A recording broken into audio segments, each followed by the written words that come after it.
요한복음 18장 33절에서 40절까지의 말씀입니다.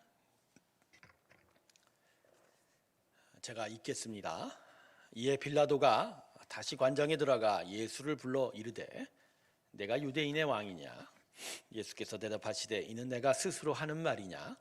다른 사람들이 나에 대하여 내게 한 말이냐? 빌라도가 대답하되 내가 유대인이냐? 내 나라 사람과 대제사장들이 너를 내게 넘겼으니 내가 무엇을 하였느냐? 예수께서 대답하시되 내 나라는 이 세상에 속한 것이 아니니라. 만일 내 나라가 이 세상에 속한 것이었더라면 내 종들이 싸워 나로 유대인들에게 넘겨지지 않게 하였으리라. 이제 내 나라는 여기에 속한 것이 아니라. 빌라도가 이르되 그러면 내가 왕이 아니냐? 예수께서 대답하시되 내 말과 같이 내가 왕이니라. 내가 이를 위하여 태어났으며 이를 위하여 세상에 왔나니 곧 진리에 대하여 증언하려 함이로다. 무릇 진리에 속한 자는 내 음성을 듣느니라 하신대 빌라도가 이르되 진리가 무엇이냐 하더라. 이 말을 하고 다시 유대인들에게 나가서 이르되 나는 그에게서 아무 죄도 찾지 못하였노라. 6월절이면 내가 너희에게 한 사람을 놓아주는 전례가 있으니 그러면 너희는 내가 유대인의 왕을 너희에게 놓아주기를 원하느냐 하니 그들이 또한 소리질러 이르되 이 사람이 아니라 바라바라 하니 바라바는 강도였더라. 할렐루야. 오늘 본문의 내용의 배경은 가룟 유다의 배신으로 예수님께서 이제 대제사장들에게 끌려가셨죠. 그리고 거기서 이제 대제사장 무리들이 이제 빌라도의 법정에 예수님을 세우게 됩니다. 물론 산헤드린 공의회라고 하는 유대인 자치기구에서 어떤 형벌을 명할 수는 있어요. 하지만 그렇게 되면 바리새인들 또 제사장에 의해서 예수가 죽은 것으로 되기 때문에 혹시 이스라엘 백성들이 여기에 반기를 들어서 밀란이 날까봐 그들이 두려워했던 거죠. 그래서 예수님을 이제 빌라도의 법정에 세워서 자기들을 싫어하는, 자기들이 증오하는 로마 제국이 예수님을 이제 죽이게끔 만들려고 했던 거죠. 그래서 그날 밤에 예수님은 그 새벽, 그 다음날 새벽이죠. 잡히신 날 다음 날 빌라도 총독 앞에 끌려가게 됩니다. 자, 오늘 본문은 빌라도 총독 앞에 끌려간 예수님이 빌라도의 신문에 어떻게 대답하고 있는지에 대한 이야기입니다. 근데 오늘 본문을 보면요, 예수님에 대한 총독의 신문, 빌라도의 신문은 반란죄에 집중되어 있습니다. 로마 제국은요, 식민 통치를 할 때 정책이 한 가지였어요. 아주 분명해요. 즉 로마 제국의 통치에 순종하면 그들 민족의, 그들의 나라의 어떤 자치를 보장하는 거였어요. 그러니까 예수님이 무슨 죄를 저질렀던 간에 그들이 그 민족의 자치, 종교에 관한 것이었으면 총독은 아무 관여할 생각이 없는 거예요. 자칫 관여하게 되면 오히려 밀란이 날 수 있는, 반란이 날 수 있기 때문에. 그래서 빌라도는 예수님의 반란죄, 즉 로마 제국에 어떻게 대했는지에 대해서만 보는 거예요. 그래서 그것이 진짜 반란이었으면 거기에 대해서만 처벌하려고 했었던 거죠. 그래서 총독의 질문을 보면 네가 진짜 반란의 괴수냐 이렇게 물어보는 거예요. 오늘 33절 보세요. 빌라도가 예수님한테 뭐라고 물어보죠? 내가 유대인의 왕이냐. 자, 이런 거죠. 네가 유대인의 왕으로 옹립이 돼서 지금 이스라엘 백성을 끌고 로마 제국에 지금 반란을 일으켰느냐 이렇게 물어보고 있는 거예요. 그렇죠? 그러니까 빌라도는 여기에만 초점을 잡고 있는 거죠. 자, 그래서 여기에 대해서 예수님이 뭐라고 대답하셨죠? 36절을 보세요. 36절을 보면 자, 이 말씀을 보면요, 도대체 예수님이 무슨 말을 하는지를 이것만으로는 잘 짐작이 안 돼요. 잘 읽어볼게요. 제가 36절 예수께서 대답하시되 내 나라는 이 세상에 속한 것이 아니다. 만일 내 나라가 이 세상에 속한 것이었더라면 내 종들이 싸워 나로 유대인들에게 넘겨지지 않게 하였으리라. 이제 내 나라는 여기에 속한 것이 아니다 이렇게 얘기하죠. 자, 여러분, 빌라도가 너 유대인의 왕이냐 했더니 지금 예수가 뭐라고 얘기해요? 나는 어떤 나라의 왕인데 내 나라는 이곳에 속하지 않았어 이렇게 얘기하는 거죠. 만약 이러한 신문이 지금 한국의 어느 사법기관에서 이런 신문들이 이루어지면 조사하던 형사들은 얘 미쳤구나 그렇게 얘기하는 거죠. 그죠? 너 미쳤구나. 아주 엉뚱하게 들릴 수 있는 얘기죠. 그러니까 빌라도가 아주 이게 뭔 말인가 궁금해서 도대체 의심이 돼서 예수님에게 다시 물어보죠. 37절 초반부 보세요. 그러니까 이 빌라도가 이르되 뭐라고 부르죠? 그러면 내가 왕이 아니냐? 아, 나 네 말 들어보니까 네 나라가 여기 속한 거 아니라며. 그러니까 너는 왕이 아니네? 그렇게 물어보는 거죠. 거기에 대해서 예수님이 37절 중반절부터 이렇게 이야기합니다. 내 말과 같이 내가 왕이니라. 내가 이를 위하여 태어났으며 이를 위하여 세상에 왔나니 곧 진리에 대하여 증언하려 함이로라. 무릇 진리에 속한 자는 내 음성을 듣느니라 하신대라고. 딱 여기서 또 예수님이 뭐라고 하죠? 자기가 누구라고요? 왕이라고 이야기하시죠. 왕이 되려고 이 땅에 왔다, 이 세상에 왔다 이렇게 얘기합니다. 왔다 갔다 해요. 지금 빌라도도 도대체가 중심을 잡고 있지 못해요. 좀 전에는 당신의 나라는 여기 없다고 했더니 지금은 또 뭐라 그래요? 왕이다. 나 왕이 되려고 이 세상에 왔다 이렇게 이야기합니다.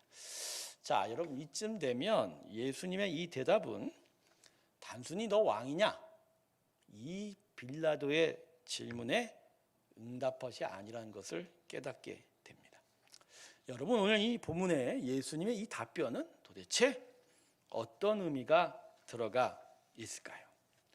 예수님은 당신의 나라가 이 땅에 있지 않다라고 말씀하셨죠. 그건 바로 예수로 인하여 자신으로 인하여 이 땅에 이제 세워져 가는 킹덤, 하나님의 왕국 나라는 세상 나라와는 다른 거라는 거예요. 즉 하나님 나라는 지금 세상에서 드러난 수많은 나라들과 아예 다른 거예요. 그래서 빌라도가 예수님에게 듣고 싶었던 너 로마에 대항하는 어떤 세상의 나라의 왕이냐라는 것에는 자신은 아니라고 얘기하신 거예요. 그렇지만 그럼에도 여기에 새롭게 세워지는 하나님의 나라의 분명한 왕이다 이렇게 이야기하는 거예요. 그러니까 예수님은 빌라도의 질문 앞에서도 당신의 천국 복음의 성격을 아주 분명하게 가르쳐 주신 거예요. 신문을 받고 이제 어떻게 보면 처형을 당할 수 있는데 그 앞에서 그 죽음의 왔다 갔다 하는 처지에서 자기를 변명하기도 바쁜 게 사실은 연약한 인간의 모습일 건데 예수님은 하나님이자 사람이로서 그 연약한 모습을 가졌음에도 불구하고 오늘 이 순간에도 무엇에 대해서 얘기합니까? 하나님 나라가 무언지에 있어서 분명히 가르쳐 주는 거예요. 사실 빌라도는요, 자신의 빌라도의 고백이란 나중에 자기의 어떤 수양록을 보면 예수님이 왕이 아니라는 거, 유대인의 왕, 즉 유대인들이 자기한테 고발한 그 죄가 아니라는 걸 알고 있었어요. 다만 대제사장들과 바리새인들의 관계가 좋아져서 자기가 유대의 땅, 이스라엘 땅을 잘 다스려야 그래야 나중에 로마 중앙정부 또는 자기의 직급들이 높아지기 때문에 일종의 타협을 한 거죠. 이러한 흐름 속에서 빌라도는 예수님이 무언가 정신적이고 또 종교적인 어떤 의미의 선지자일 뿐이지 이 바리새인과 대제사장들이 말했던 반란의 수괴가 아니었다라는 것을 알고 있었던 거죠. 예수님이 이처럼 오늘 이 본문을 통해서 자신의 나라가 어떠한 나라인지, 자신이 선포했던 복음이 이 땅에 어떻게 세워져 가는지에 대해서 분명하게 이야기하고 있습니다.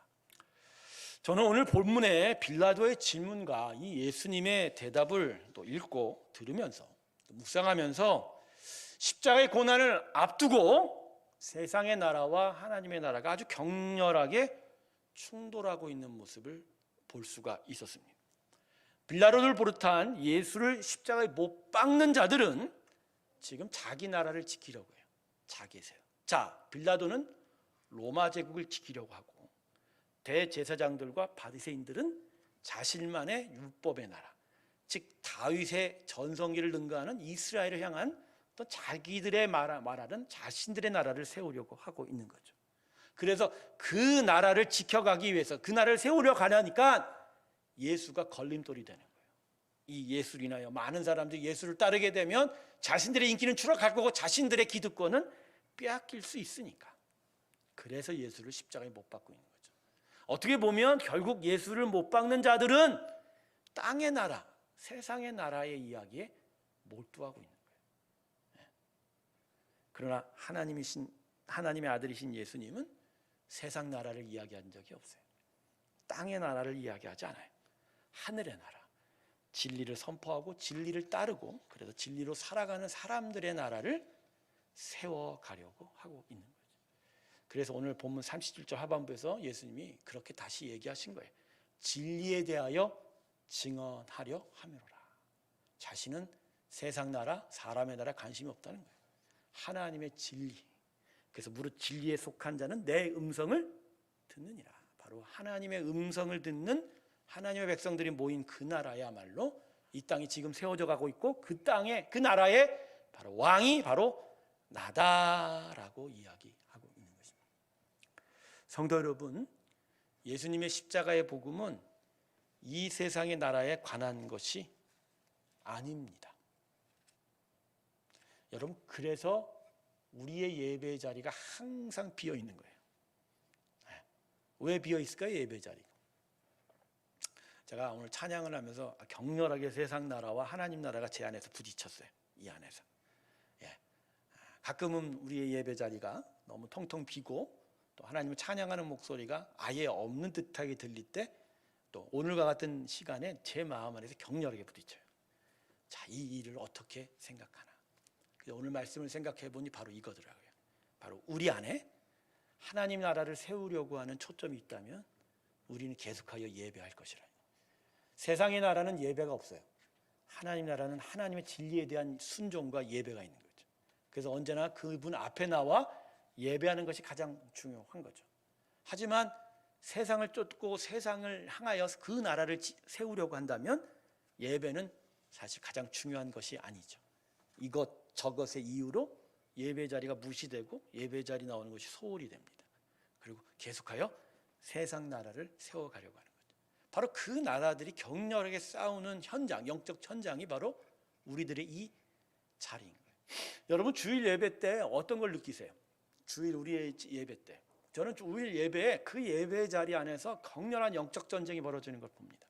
즉 하나님을 정말 예배하려고 하는 그 믿음의 고백들이 있는 반면에 어떤 자리에서는 어떤 부분에서는 형식적으로 그냥 빨리 이 시간이 지나갔으면 하는 그러한 마음의 모습도 보고 어떤 자리에서는 하나님의 말씀을 받아들이고 순종하려고 하는 마음에 초점이 있는 반면에 어떤 자리에서는 그냥 그 말씀에 그냥 그저 그러려니 하고 지나가는 모습. 또 한 곳에서는 갑자기 거기에 마음이 걸려서 마음이 힘들어지고 그죠? 반항시까지 생기는 그런 불순종의 일까지도 바로 이 현장에서 벌어지게 되는 거죠. 여러분, 이러한 일들이 왜 그럴까요? 그건 복음이 이 땅에 세우고자 하는 나라가 세상 나라, 인간의 나라, 사람의 나라, 땅의 나라가 아니기 때문에 복음은 하나님의 나라를 세웁니다. 할렐루야. 하나님의 통치, 하나님의 주권, 하나님의 살아계심, 그분께서 모든 것들을 이루어 가시는 그 일들에 대해서 이야기하는 거예요. 근데 그것을 바라볼 때 바라보고 그것을 바라보고 그것을 쫓아가는 자들이 그 마음 안에 하나님 나라를 온전히 바라본다면 그 자리는 계속해서 순종으로 나아갈 것이고, 그렇지 못하면 이 안에 격렬한 갈등과 충돌이 있게 된다라는 거죠. 여러분, 예수님 당시의 제사장들은 그냥 종교인이었어요. 엄밀히 말하면 세상 사람들하고 똑같아요.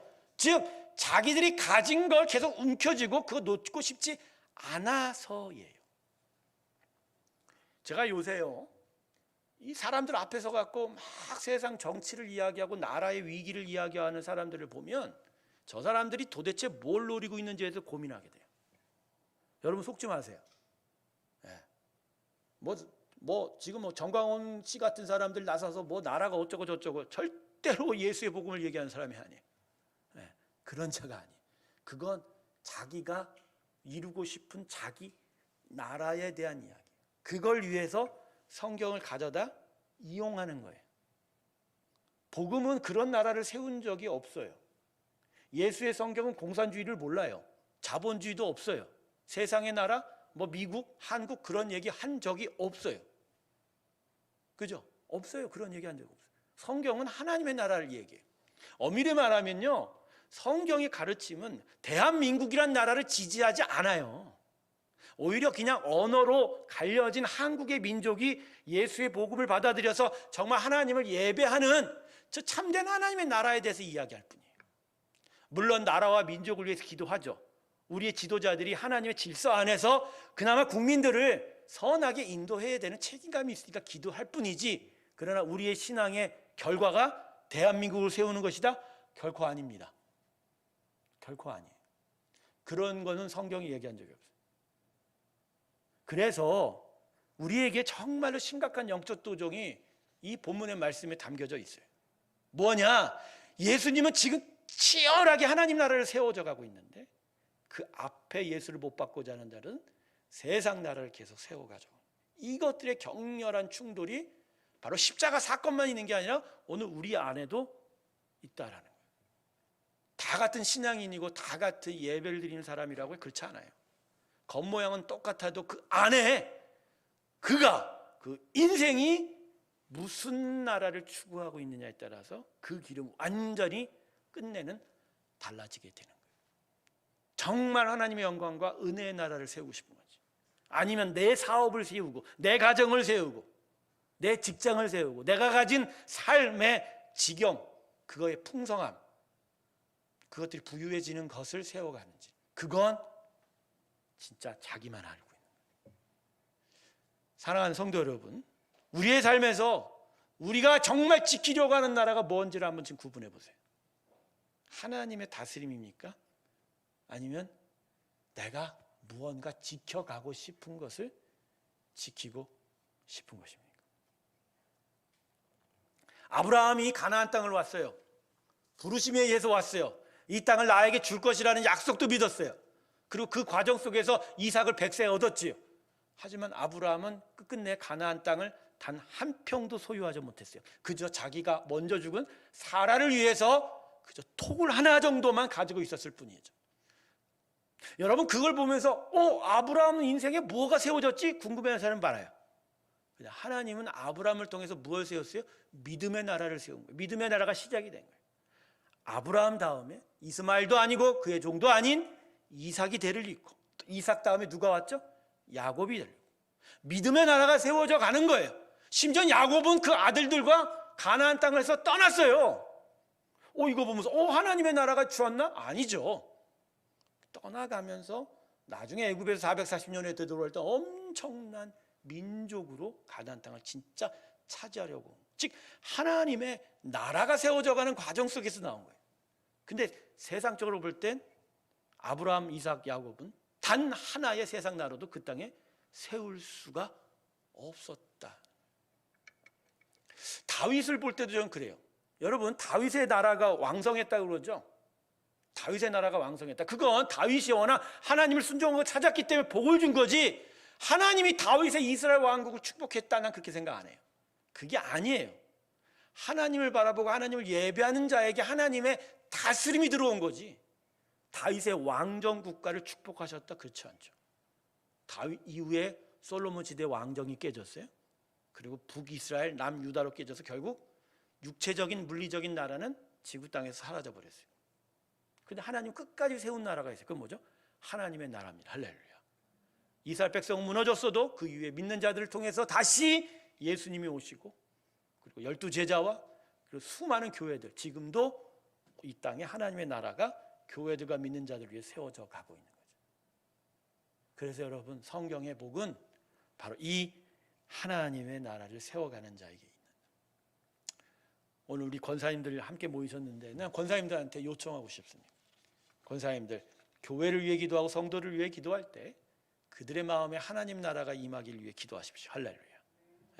재산이 늘고 가족이 번성하고 건강하기 위한 기도도 필요하겠지만 그건 2순위예요. 그것보다 그들의 심령에, 우리의 심령에, 이 교회 성도들에게 필요한 건 뭐라고요? 하나님의 나라. 정말 하나님을 귀하게 여기고 하나님을 경외하며 하나님의 다스림과 통치에 순종하며 그 나라를 향하여 예배할 수 있는 자들이 되게 해달라고 기도하십시오. 그게 바로 마땅한 기도고, 그 나라를 하나님은 기뻐하신다. 할렐루야. 우리 교회 학교 아이들에게도 우리가 위해서 기도하는 건 그래요. 물론 지혜도 필요하고 좋은 학교 갔으면 좋겠죠. 건강해도 더 좋죠. 그렇지만 그거는 살아가면서 하나님 주실 일들이고, 우리의 아녀들에게 무엇을 요청해야 될까? 정말 하나님을 예배하는 자들, 하나님의 나라를 향하여 나아가는 정말 참된 신앙인으로서 길러가는 일들.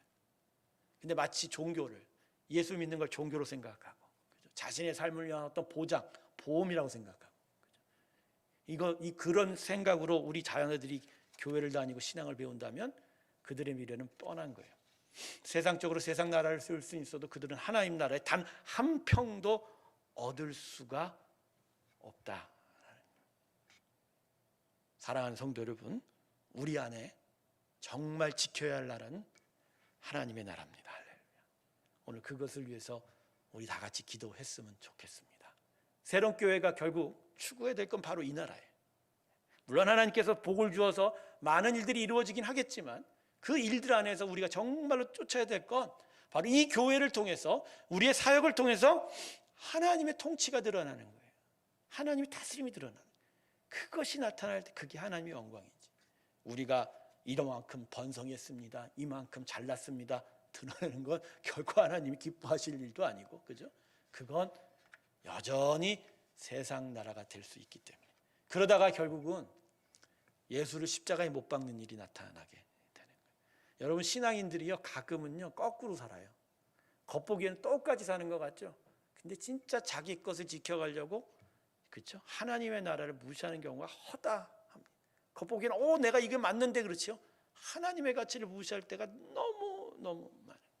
그게 정말 무엇인지에 대해서 생각해 본 적도 없고 구분해 본 적도 없기 때문인 거죠. 자, 오늘 본문 말씀을 정리하면서 정말로 우리가 지켜야 될 나라는 하나님의 나라다. 그 나라를 계속 지키고 하나님의 통치를 향하여 기도하고 그 나라를 향하여 믿음으로 바라보는 귀한 일들이 저와 여러분 가운데 있길 주님의 이름으로 축원합니다. 오늘 이 시간에 우리 다 같이 기도하겠습니다. 우리 함께 기도할 때 하나님